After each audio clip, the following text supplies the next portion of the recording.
सात तत्व जिन दर्शन में कहा गया है कि सात तत्व होते हैं, उनमें से पहला तत्व होता है जीव, दूसरा होता है अजीब, तीसरा होता है आश्रव, चौथा होता है बंध, पांचवा होता है संबर, छठवा होता है निर्जरा, सातवां होता है मोक्ष। और ये सात तत्व जो हैं, सात तत्वों पर श्रद्धान करना, इनके उपाय को ध्यान में रखना सम्यक दर्शन। तो अपन ये देखें कि पहला तत्व आज अपन चर्चा करेंगे, इन सात तत्वों को समझने का प्रयास करेंगे। तो जीव क्या है? जीव क्या है? जीव, जिस जीव के कारण से एक हर व्यक्ति में एक जीव पाया जाता है, जिसे अपन आत्मा कह सकते हैं, चेतना कह सकते हैं। और जिस चेतना के बलबूते पर हमारा शरीर कार्य करता है, आंखों का देखना, मुंह से बोलना, खाना पीना, चलना, हाथ पैर का हिलना, पैरों का आगे पीछे बढ़ना, ये सारी जो क्रियाएं हैं, सोना, उठना, लेटना, एक्सरसाइज करना, ये सब शरीर कर रहा है। अगर शरीर कर रहा है तो जो मुर्दा है, सब है, उसको भी करना चाहिए। अगर कोई व्यक्ति मरा हुआ पड़ा है तो उससे कहो चलो फिटनेस करो, चलो एक्सरसाइज करो, सूर्य नमस्कार करो, तो वो नहीं कर पाएगा। क्यों नहीं कर पाएगा? कल तक तो करता था, अब आज क्यों नहीं कर रहा है? क्योंकि उसके अंदर जो जीव था, वो जीव निकल गया है। और ये क्रिया खाली जितने समुदाय हैं, हिंदू हो, मुस्लिम हो, सिख हो, ईसाई हो, किसी भी जैन हो, किसी भी जाति का व्यक्ति हो, हर व्यक्ति के अंदर, हर स्त्री पुरुष के अंदर, हर बच्चों के अंदर जीव पाया जाएगा। तो दिखता हमें शरीर है कि देखो ये शरीर चल रहा है, हल्का शरीर में अगर मान लो कुछ कष्ट होता है तो अपन डॉक्टर के पास जाते हैं। डॉक्टर हमारे शरीर का इलाज करता है। डॉक्टर हमारे शरीर के जो अंग और उपांग हैं, इनका इलाज करता है। तो जीव क्या है? तो अपन देखें कि जैसे टॉर्च दिखाई देती है, उसको हम हाथ में पकड़ लेते हैं और उस टॉर्च को हम आगे कर लेते हैं, तो उसमें से निकलने वाला जो फॉक्स है वह आगे की ओर हमसे 10 कदम आगे जाता है और उसमें देखते देखते हम अपने कदमों को बढ़ाते हैं।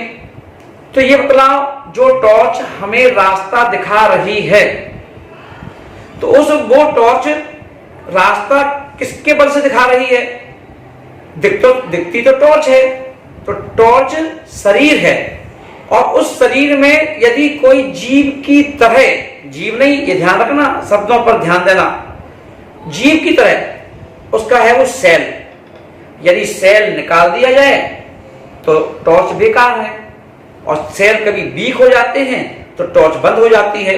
फिर हमें अंधेरे में टॉर्च का साथ सहयोग नहीं मिलता है। ऐसे ही इस शरीर में, अब ये शरीर किसी भी जाति के व्यक्ति का हो सकता है, तो उस शरीर में सेल कौन सा है? सेल की तरह कौन काम करता है? उसका नाम है जीव। तो जिस जीव में चेतना पाई जाती है, जो जीव क्या करेगा? खाता है, पीता है, उठता है, बैठता है, बोलता है, तो वो चेतना है। तो वह चेतना वो जीव है। तो जिसे हम जीव भी कहते हैं, चेतना भी कहते हैं, आत्मा भी कहते हैं। और इस आत्मा के साथ जो ये जीव है, जिसे अब जीव क्या है? तो सेल की तरह नहीं है कि शरीर में एक हिस्से में फिट हो। जो जीव है, जीव का मतलब है आत्मा के प्रदेश, आत्मा के सेल। तो वो सेल पूरे शरीर में फैले हुए हैं। यदि व्यक्ति 5 फुट का है तो वो आत्मा या वो जीव पैर के अंगूठे से लेकर के सर के हिस्से में पूरे शरीर के एक एक कण में आत्मा विराजमान है, वो जीव विराजमान है, यानी उसके जो कण हैं वो विराजमान है। वो आत्मा के, जिसे जिन आगम में प्रदेश शब्द कहा गया कि आत्मा के प्रदेश शरीर के प्रत्येक हिस्से में पाए जाते हैं, और वह आत्मा का प्रदेश जो पूरे शरीर में है एक्टिव रह करके, अगर हाथ में है तो हाथ को एक्टिव कर देते हैं, मुंह में है तो मुंह को एक्टिव कर देते हैं, आंखों की तरफ है तो आंख को एक्टिव करते हैं, नाक की तरफ है तो नाक को एक्टिव करते हैं, गाल में है तो गाल को एक्टिव करते हैं, कान में है तो कान को एक्टिव करते हैं, सर पे है तो सर पे एक्टिव करते हैं। जहां अगर कहीं किसी तरह का शरीर के किसी हिस्से में वो आत्मा के प्रदेश निष्क्रिय हो जाते हैं, काम करना बंद कर देते हैं, तो व्यक्ति को पैरालाइसिस अटैक पड़ जाता है। आप देखते हैं शरीर का एक धड़ काम करना बंद कर देता है।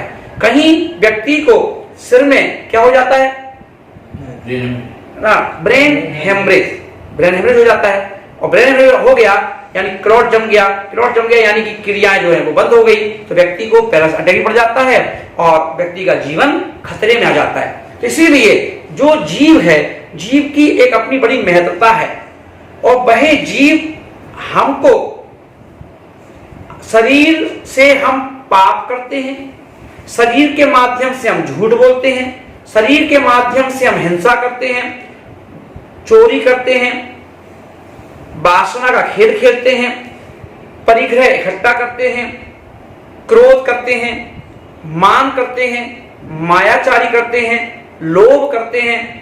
लोभ में हम दूसरे पर डकैती डालना, किसी का धन हड़प लेना, ये सारे काम करते हैं। मगर इन सब की ये जो गलत काम हमने किए हैं, इस गलत काम से इसको अपराध कहते हैं आपकी भाषा में।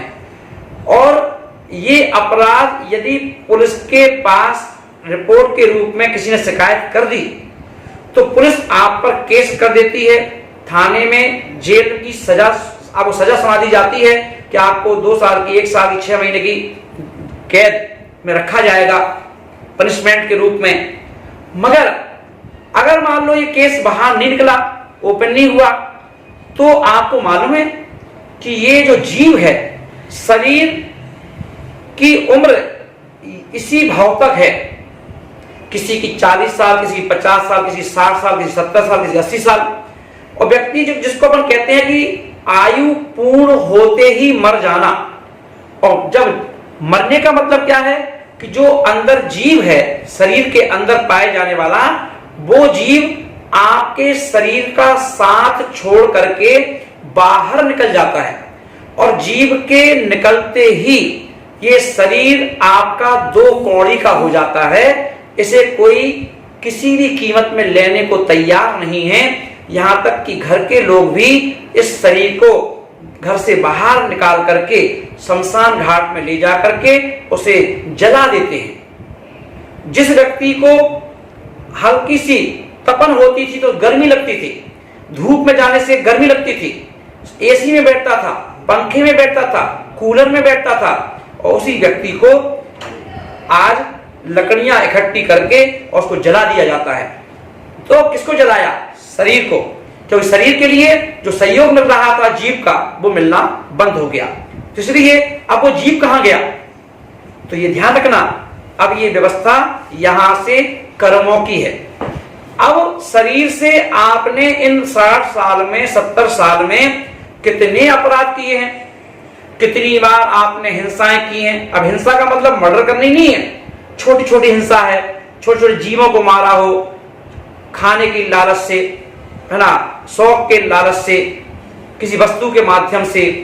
फ्रिज में घर में चूहे पड़ गए थे, उनको मार दिया, फ्रिज में कीड़े पड़ गए थे, उनको मार दिया, खेती में कीड़े पड़ गए थे, उनको दवाइयां छिड़क करके उनको मार दिया।